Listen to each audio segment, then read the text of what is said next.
ဒေါ်အောင်ဆန်းစုကြည်ကိုယ်တိုင်ဖြည့်ရှင်းပေးနိုင်ရေးလိုအပ်လာလျင်လွှတ်ပေးဖို့အသင့်ရှိကြောင်းမင်းအောင်လှိုင်ပြောကြားလာတဲ့ဆိုတဲ့သတင်းကိုတင်ဆက်ပြီးတော့မှာဖြစ်ပါတယ်။နိုင်ငံတကာတရားရုံး ICJ တွင်မြန်မာနိုင်ငံနဲ့ပတ်သက်သည့်အမှုအရေးများပုံမအရေးပါလာနေသည့်အချိန်တွင်စစ်ကောင်စီခေါင်းဆောင်မင်းအောင်လှိုင်က ICJ အမှုကိုဒေါ်အောင်ဆန်းစုကြည်ကိုယ်တိုင်တွားရောက်ဖြည့်ရှင်းပေးနိုင်ရန်သူမကိုလွှတ်ပေးဖို့လိုအပ်လာနိုင်သည်ဟုပြောကြားခဲ့သည့်ဆိုသည့်သတင်းများနိုင်ငံရေးသတင်းရပ်ဝန်းအတွင်ကြည်ကြဲပြန့်ပြန့်ထွက်ပေါ်လာနေပါတယ်။သတင်းရှင်းမြစ်များ၏ပြောကြားချက်အရမင်းအောင်လှိုင်သည်အတွင်ပိုင်းဆွေးနွေးမှုတစ်ခုအတွင် ICJ အမှုမှာဒေါ်အောင်ဆန်းစုကြည်ကတခါတုန်းကမြန်မာနိုင်ငံကိုကိုစားပြုပြီးကိုယ်တိုင်တက်ရောက်ဖြည့်ရှင်းခဲ့မှုသူဖြစ်တဲ့အတွက်နိုင်ငံတကာအမြင်မှာယုံကြည်မှုရှိနေစေဖြစ်ပါတယ်။ဒီအမှုကိုထိထိရောက်ရောက်ကင်တွယ်နိုင်မဲ့သူကသူမှပဲဖြစ်နိုင်တယ်ဟုဆိုခဲ့ကြောင်းဖော်ပြကြပါတယ်။ထို့ပြောကြားချက်သည်ဒေါ်အောင်ဆန်းစုကြည်ကိုနိုင်ငံရေးအကျဉ်းသားအဖြစ်ဆက်လက်ထိန်းသိမ်းထားလာခဲ့သည့်စစ်ကောင်စီ၏ရည်တည်ချက်နှင့်စန့်ကျင်သည့်စကားလုံးများဖြစ်နေသဖြင့်နိုင်ငံရေးအတိုင်းအဝိုင်းအတွင်းအံ့အားသင့်မှုများဖြစ်ပေါ်စေခဲ့ပါတယ်။ဒေါ်အောင်ဆန်းစုကြည်သည်2019ခုနှစ်တွင် ICJ တွင်မြန်မာနိုင်ငံကိုကိုစားပြုပြီးကိုယ်တိုင်တက်ရောက်ဖြည့်ရှင်းခဲ့သည့်အတွေ့အကြုံရှိသူဖြစ်ပြီးနိုင်ငံတကာတရားရုံး၏လုပ်ငန်းစဉ်များနှင့်တန်တမန်ရေးနှီးလမ်းများကိုနှက်ဆိုင်စွာနားလည်ထားသူတအုပ်ဖြစ်ပါတယ်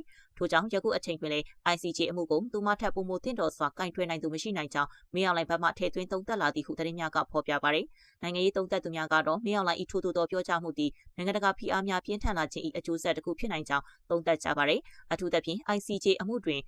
မြန်မာနိုင်ငံဘက်၏ရှုံချမှုတန်တမန်ရေးအင်အားနှင့်လူခွင့်ရေးဆိုင်ရာအမြင်များအားနည်းနေသည့်အတွက်ဒေါ်အောင်ဆန်းစုကြည်ကိုအသုံးချလိုသည့်နိုင်ငံရေးတွက်ချက်မှုပါဝင်နေသည်ဟုမြင်ကြပါသည်။သို့သောပြည်သူများနှင့်လူအခွင့်ရေးလှုပ်ရှားသူများကတော့ဒေါ်အောင်ဆန်းစုကြည်ကို ICJ အမှုဖြေရှင်းရန်အတွက်သာလွှတ်ပေးမည်ဆိုပါကထို့လုပ်ရက်သည့်လူခွင့်ရေးအပေါ်အခြေခံခြင်းမဟုတ်ဘဲနိုင်ငံရေးအကျိုးစီးပွားအတွက်သာအသုံးချခြင်းဖြစ်ကြောင်းပြင်းပြင်းထန်ထန်ဝေဖန်ထားကြပါသည်။သူမကိုလွှတ်ပေးရင်အမှုတစ်ခုအတွက်ပဲမဟုတ်ဘဲပြည်သူအခွင့်ရေးတရားမျှတမှုအတွက်လွှတ်ပေးရမှာဖြစ်တယ်ဟုလူမှုကွန်ရက်များပေါ်တွင်ထောက်ခံသံများလည်းထွက်ပေါ်နေပါသည်။လက်ရှိအချိန်ထိစစ်ကောင်စီဘက်မှဒေါ်အောင်ဆန်းစုကြည်ကို ICJ အမှုအတွက်ပြန်လွှတ်ပေးမည်ဆိုတဲ့အချက်ကိုတရားဝင်ကြေညာချက်အဖြစ်ထုတ်ပြန်ထားခြင်းမရှိသေးတော့လေမြောင်လိုက်၏ထိုးသောပြောကြားမှုများသတင်းသည်မြန်မာနိုင်ငံ၏နိုင်ငံရေးအခင်းအကျင်းအတွင်းအရေးကြီးသောဆွေးနွေးချက်တစ်ခုအဖြစ်ဆက်လက်ကြန့်ရှိနေမည်ဖြစ်ကြောင်းသုံးသပ်သူများကဆိုကြပါသည်။အနည်းချုပ်အားဖြင့် ICJ အမှုကိုဒေါ်အောင်ဆန်းစုကြည်ကိုယ်တိုင်ဖြည့်ရှင်းပေးနိုင်ရန်သူမကိုလွှတ်ပေးရန်လိုအပ်ကြောင်းမြောင်လိုင်ကပြောကြားလာသည့်ဆိုသည့်သတင်းသည်နိုင်ငံရေးအမြင်လူအခွင့်အရေးနှင့်နိုင်ငံတကာဆက်ဆံရေးအလုံးအပေါ်တက်ရောက်မှုကြီးမားစေမည်အချက်တစ်ရပ်အဖြစ်ဆက်လက်အာရုံစိုက်ခံနေရဆဲဖြစ်ပါသည်။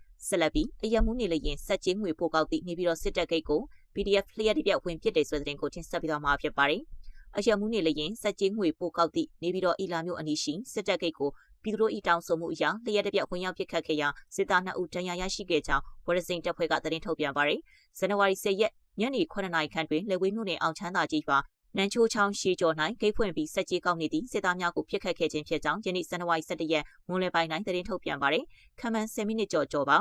ပျောက်ကြားဝင်ပြစ်တာပါသူတို့ဘက်ကပြန်ပစ်ပါတယ်ဒါပေမဲ့ကျွန်တော်တို့ကကြိုးပြီးစီစဉ်ခဲ့နိုင်ပါတယ်နှစ်ဦးကိုနေပြီးတော့ကတင်1000ကိုပို့တယ်လို့သိထားရပါတယ်ကျွန်တော်တို့ပြန်ခွာထားတော့သတင်းတော့ထပ်မရသေးဘူးဟုဝရစိန်တပ်ဖွဲ့မှတာဝန်ရှိသူတို့ကသတင်းဌာနကိုပြောကြားပါတယ်အာတမဆက်ကြီးကောက်နေသည့်ရှင်းဂိတ်ကိုရှင်းလင်းပေးရန်ပြည်သူများကအကြိမ်ကြိမ်တောင်းဆိုတဲ့ဖြင့်ဝင်ပြစ်ခြင်းဖြစ်ကြောင်းသိရပါတယ်ပုံမှန်4-5ယောက်ပါပဲဒေသခံတွေကိုဆက်ကြီးကောက်ဖို့ကိုပဲအောက်မှာဂိတ်ထိုင်နေကြတာပါအမြဲတမ်းရှယ်လို့မဟုတ်ပါဘူး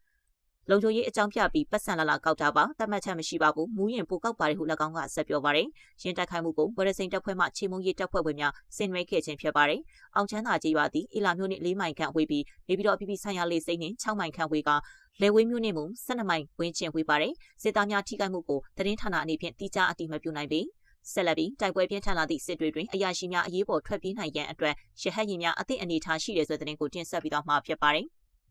စစ်တွေတွင်စစ်ကော်မရှင်တပ်စခန်းများတိုက်ခိုက်ခံရပြီးစစ်စခန်းအချို့သိမ်းဆည်းခံရသည့်အတွက်စစ်ကော်မရှင်တပ်မှအရာရှိများထွက်ပြေးရန်အသင့်အနေထားရှိကြောင်းသိရပါတယ်။စစ်တွေမြို့ဒေသကိုကရေးစစ်ဌာနချုပ်ဒါကာစာအီကာကင်းစခန်းတစ်ခုကိုအာရကတပ်တော် AA ကဝင်ရောက်သိမ်းယူပြီးနောက်တိုက်ပွဲများဆက်လက်ဖြစ်ပွားနေကစစ်တပ်အရာရှိပိုင်းနှင့်မိသားစုဝင်များပြောင်းရွှေ့မှုရှိကြောင်းသိရပါတယ်။စခန်းတွေသိမ်းခဲ့ရပြီးတဲ့နေ့ပဲတက်အရာရှိမိသားစုတွေကိုနေပြီးတော့ပို့ရပြောတယ်ဒေသခံတွေကတော့လက်နေကြတာပေါ့သူတို့ကရုပ်ရုပ်တဲတဲလုံးနေတော့လေခုသတင်းရင်းမြစ်ကသတင်းဌာနကိုပြောပါတယ်ကံခေါ်ကျွန်းရှိစစ်ကော်မရှင်ဤဒါကစကကင်းစခန်းတစ်ခုကိုပြီးခဲ့တဲ့ဇန်နဝါရီ9ရက်နေ့နက်ပိုင်းတွင် AA ကဝင်ရောက်သိမ်းယူခဲ့ပြီးစစ်တုံးမန်းများကိုပါဖမ်းဆီးရမိမှုများရှိခဲ့ပါတယ်။ရင်းနေနေ့လက်ပိုင်းတွင်စစ်အရာရှိမိသားစုဝင်များကိုလေကြောင်းဖြင့်နေပြည်တော်သို့ပို့ဆောင်ပြောင်းရွှေ့မှုများလှုပ်ဆောင်ခဲ့ကြောင်းသတင်းရင်းမြစ်များထံမှသိရပါတယ်။ထို့ပြင်စစ်တွေတပ်ရင်းများ၌ရဟတ်ယာဉ်များကိုအသင့်ထားရှိထားပြီးအန်ဖြစ်စဉ်ကဲ့သို့ထိပ်သီးပိုင်းအရာရှိများ AA ထံလက်ရဖမ်းဆီးမှုမှလုကင်းအောင်ပြင်ဆင်ထားရှိကြောင်းသိရပါတယ်။စစ်တွေချေလင်တပ်ရင်းခလာရ20အတွင်းတွင် MI-70 တစင်းMI-35 ဒဇင်းတို့ထားရှိထားပြီးခလာရ20အနီးအမှတ်8စစ်မြေပြင်စစ်တပ်ရင်မဆာရ8တွင် MI-70 ဒဇင်းတို့ရှိနေကြောင်း CDM ဗိုလ်ကြီးစင်ရောထပ်မသိရပါတယ်။ AA သည်စစ်တွေမျိုးပါတလိပ်ဖွားဖို့ကန်ကော်ကျွန်းအမြင့်ကျွန်းတို့ရှိစစ်စခန်းများကိုပြီးခဲ့သည့်ဇန်နဝါရီ3ရက်နေ့ကစတင်တိုက်ခိုက်ခဲ့ပြီးကာကင်းနှစ်ခုသိမ်းယူခဲ့သည့်ဇန်နဝါရီ9ရက်နေ့မှတိုင်ခင်ထိလက်နက်ကြီးလက်နက်ငယ်ဒရုန်းများဖြင့်တိုက်ခိုက်ခဲ့ပါတယ်။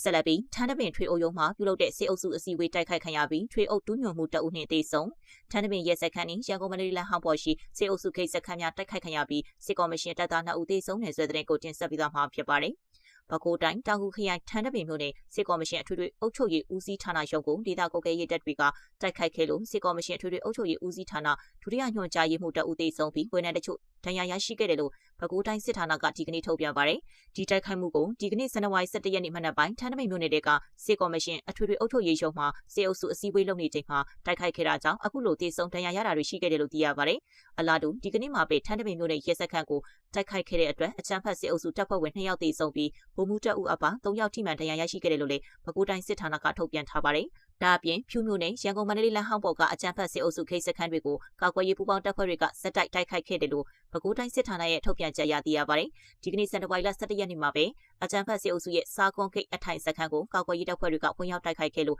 စစ်အုပ်စုတပ်ဖွဲ့ဝင်တွေထိခိုက်ဒေဆုံးခဲ့တာတွေရှိတယ်လို့လည်းဆိုပါတယ်။မင်းလာမြို့နယ်ကတရားမဝင်အထူးရောင်ရွေးကောက်ပွဲအတွက်လုံခြုံရေးယူပေးနေတဲ့အကြမ်းဖက်စစ်အုပ်စုကိုလည်းဒီနေ့မနက်ပိုင်းမှာကာကွယ်ရေးတပ်ဖွဲ့ကမိုင်းခွဲတိုက်ခိုက်ခဲ့တယ်လို့ဆိုပါတယ်။ဒါအပြင်ပေါင်းနယ်မြို့နယ်ကနေရာ3နေရာမှာအထူးရောင်ရွေးကောက်ပွဲအတွက်လုံခြုံရေးယူပေးနေတဲ့စစ်အုပ်စုကိုမိုင်းဆွဲတိုက်ခိုက်ခဲ့တယ်လို့သိရပါတယ်။တပ်ဆက်ထဲမှာပဲပေါက်တော်ရွာရှိအကြမ်းဖက်စစ်အုပ်စုရဲ့ခမာရ10တရင်တဲ့ကိုလက်နက်ကြီးနဲ့တိုက်ခိုက်ခဲ့တယ်လို့သိရပါတယ်။အဲဒီတိုက်ခိုက်မှုတွေကိုအမှတ်2စစ်စင်ရေးနယ်မြေပဲခူးတိုင်းစစ်ဌာနဗျူဟာ23ကိုကဲမှုအောက်ရှိအမှတ်3502တရင်ဒရုန်းအဖွဲ့ဗျူဟာ22ကိုကဲမှုအောက်ရှိအမှတ်3802တရင်တက်ခွဲလီဗျူဟာ21ကိုကဲမှုအောက်ရှိအမှတ်3601တရင်အမှတ်3အေယာဝတီတရင်ဖြူမြို့နယ်ပကဖမင်းလာမြို့နယ်ပကဖတို့ပူးပေါင်းလှုပ်ဆောင်ခဲ့ကြတာလို့သိရပါတယ်။လက်ရှိအမှတ်2စစ်စင်ရေးနယ်မြေပဲခူးတိုင်းစစ်ဌာနစစ်စင်ရေးနယ်မြေအတွင်းစစ်ရေးအခြေအနေတွေတင်းမာနေပြီးပြည်သူများအနေနဲ့အကြမ်းဖက်စစ်တပ်စခန်းတွေအနာကိုမလိုအပ်ဘဲသွားရောက်တာတွေမလုပ်ဖို့အတည်ပြုထားပါတယ်။ကျွန်မတင်ဆက်မှုကိုဒီမှာပဲရနာခွင့်ပြုပါရှင်။အားလုံးပဲရွှေလန်းချမ်းမြေ့ကြပါစေရှင်။